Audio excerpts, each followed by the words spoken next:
हम चुनावी एरा में जा चुके हैं। देश में कभी भी आदर्श आचार संहिता अनाउंस हो सकती है।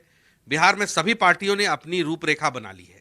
मेरे साथ विकासशील इंसान पार्टी के राष्ट्रीय संरक्षक मुकेश साहनी मौजूद हैं। सभी पार्टियों ने अपनी लाइन क्लियर कर ली है, छोटी से बड़ी पार्टी तक, कांग्रेस से लेकर हिंदुस्तानी आवाम मोर्चा तक, भाजपा से लेकर जेडीयू तक। आखिर इन सब के बीच वीआईपी खड़ी कहां है? निश्चित तौर पे बहुत ही जल्दी आचार संहिता लगना है, हम लोग चुनाव में जाएंगे और हमने भी मन बना के रखा है और उससे पहले हमने अपना काम करके रखा है और शीघ्र ही हम लोग घोषणा करेंगे। देखिए, कुछ लोग मार्केट में दिखते हैं तो ज़रूरी नहीं कि वही बड़ा आदमी है, कभी कभी काम बोलता है। हमें याद है कि हम एक बार बड़ा रैली हमने मुजफ्फरपुर में किया था और उस समय का बहुत बड़ा पत्रकार थे और जब हमें कवरेज नहीं मिला तो उनके सामने में जाके मैं मायूस होकर मैंने कहा कि आपने भी हमारे साथ गलत किया और आप हमें कवरेज नहीं दिए। तो उन्होंने एक चीज़ हमें कहा जो आज भी हमें याद है। बोला, मुकेश सहनी जी, आप इसके चक्कर में मत रहो, आप अपना काम करो और काम आपका बोलता है। जिनको पता है ना, जो नोटिस जिसको लेना चाहिए वो ले रहा है। आप ये मत सोचो कि कोई मीडिया हाउस में आपको जगह दे रहा है कि नहीं दे रहा है, ये मत सोचो, आप सिर्फ अपना काम करो। तो मैं सिर्फ अपना काम किया हूँ। बिहार के राजनीति में हर एक पॉलिटिकल पार्टी को पता है कि जब मुकेश सहनी बोछा में लड़ता है तो अकेले दम पर 30,000 वोट लाता है। हर एक पॉलिटिकल पार्टी को पता है कि जब सिमरी बख्तियारपुर में लड़ते हैं तो अकेले 25,000 वोट लाते हैं, जब कुरनी में लड़ते हैं तो 10,000 वोट लाते हैं। तो हर एक पॉलिटिकल पार्टी को पता है कि हम बहुत सारे पॉलिटिकल पार्टी को गेम बना सकते हैं और बिगाड़ सकते हैं।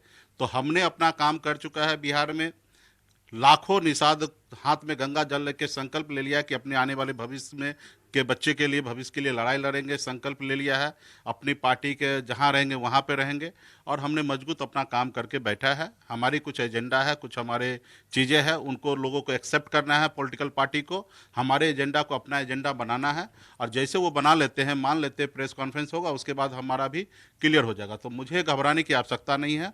हम बिहार में लोगों को खेल बनाने वाले व्यक्ति हैं और लोगों को खेल बिगाड़ने वाला व्यक्ति हैं। आप याद कर लीजिएगा, बोछा में हमने लोगों को खेल बिगाड़ा, सिमरी बख्तियारपुर में लोगों को खेल बिगाड़ा या कुरहनी में खेल बिगाड़ा। और उसी जगह पे और भी बहुत सारे पॉलिटिकल पार्टी जो आज चर्चा में होंगे, क्योंकि हमारे पिताजी तो पार्टी बना के गए नहीं, हम लोगों ने संघर्ष करके इस पार्टी को यहाँ तक लाए हैं। तो कुछ लोग अभी चर्चा में होंगे, लेकिन जब चर्चा में होंगे तो उनका आप देखिएगा कि वो जब चुनाव लड़ने का समय आया मुंगेर में तो उनको कितना वोट आया, जब समस्तीपुर में चुनाव लड़ने का कुशेश्वर में आया तो उनके पास कितना वोट आया। हर पार्टी बिहार में उपचुनाव लड़ चुके हैं और सब पार्टी को देखा जाएगा कि कौन कितना लड़े हैं। कुछ पार्टी तो 1,300 वोट लाते हैं जहां हम 30,000 वोट लाते हैं।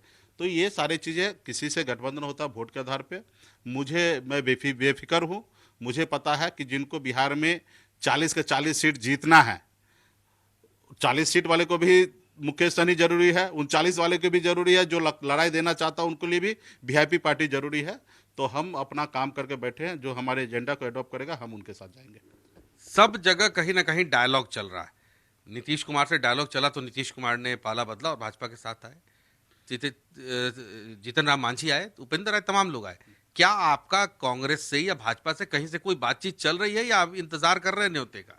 डायलॉग तो पिछले 1 साल से चल रहा है और आप सबको भी पता है, डायलॉग भी चला, उसका बेनिफिट भी लोगों ने दिया, सब चीज़ दिया है। तो डायलॉग तो पिछले 1 साल से चल रहा है और आपको भी अच्छी तरीके से पता है और अभी भी चल रहा है डायलॉग। ठीक है, अभी समय आ जाएगा तो निर्णय लिया जाएगा। सभी पॉलिटिकल पार्टी देखिएगा तो ना एनडीए में किसी का फिक्स किया गया, ना यूपीए में फिक्स किया गया, लेकिन हाँ, सब समझ में आ रहा कि किधर क्या है। लेकिन वीआईपी पार्टी जो है कभी भी कोई भी निर्णय ले सकती है।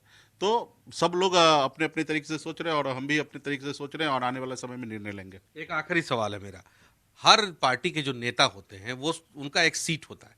उदाहरण के तौर पर जब अटल लड़ा करते थे तो लखनऊ से लड़ते थे, प्रधानमंत्री बनारस से लड़ते हैं, बिहार में भी कई सारे नेता उनकी फिक्स सीट है। तो मुकेश सहनी कहाँ से लड़ेंगे, ये तो कुछ होगा तय। हाँ, नहीं, देखिए, जिस बड़े बड़े महान नेता का आप नाम लिए हैं, चाहे मोदी जी हो या अटल जी हो, तो जहाँ से वो लोग जब भी चाहें तभी लड़े और जीते हैं। मोदी जी भी का मन हुआ कि हम गुजरात से निकलकर बनारस जाके लड़े तो बनारस लड़ के जीते हैं। तो उसी तरीके से हमारा जहाँ मन होगा वहाँ पे हम भी पहुँच जाएंगे और लड़ेंगे। हार जीत तो जनता डिसाइड करेंगे। तो हमारा भी जहाँ मन होगा, हमारा मन होगा मुजफ्फरपुर तो मुजफ्फरपुर लड़ेंगे, मेरा मन हुआ कटिहार लड़ना तो कटिहार लड़ेंगे, हमारा मन हुआ खगड़िया तो खगड़िया लड़ेंगे। तो लड़ने के लिए जब इच्छा बन गया, दरभंगा मन होगा तो दरभंगा लड़ लेंगे। ठीक है, एक साइड में हम जहाँ से चाहेंगे वहाँ से हम लड़ेंगे। 2 गठबंधन है, और दोनों गठबंधन निश्चित तौर पे हमारी पार्टी गठबंधन की राजनीति करेंगे, क्योंकि हमारे पास इतना वोट नहीं है कि अकेले अपने दम पर हम चुनाव जीत सकते हैं, ठीक है। हाँ, लेकिन हरा सकते हैं, जिता सकते हैं, इतना हमारे पास ताकत है। तो हम चाहेंगे कि गठबंधन का ही पार्ट बने। तो निश्चित तौर पे हम जहां चाहेंगे, एक गठबंधन में जहां हम चाहेंगे वहां पे हम चुनाव लड़ सकते हैं। ये मुकेश साहनी थे, जिनका कहना है कि सीट चिन्हित नहीं है, लेकिन कुछ सीटों का नाम इन्होंने बता दिया है कि उन सीटों पर लड़ सकते हैं। और इनका यह भी दावा है कि विकासशील इंसान पार्टी समीकरण बनाने और बिगाड़ने दोनों का काम करने में सक्षम है। मेरे सहयोगी कैमरा पर्सन अभिषेक के साथ मैं स्वप्निल, जी मीडिया, पटना।